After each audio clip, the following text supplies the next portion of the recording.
Hello বন্ধুরা, আমি আজকে তোমাদেরকে চাট বানিয়ে দেখাবো কি করে চাট বানায়। প্রথমে এই যে আলু আর মটরটা নিলাম,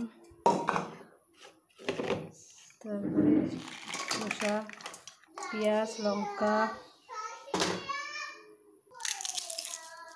ফুচকাগুলো ভেঙে দিলাম। ফুচকা বানিয়ে নিয়েছি,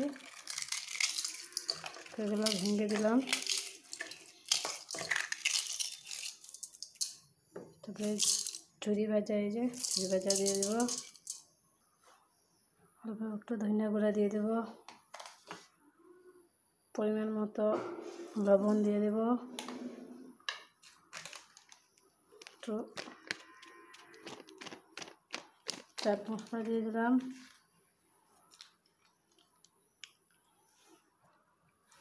একটু সস দিয়ে দিলাম।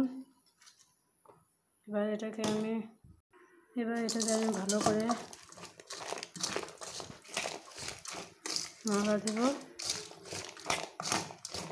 নাড়া দিলে রেডি হয়ে যাবে আমার চাট। একটু আচার দিতে হবে।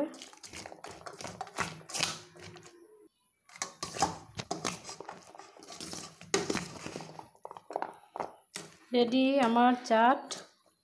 এখন আমি চাটটা পরিবেশন করব।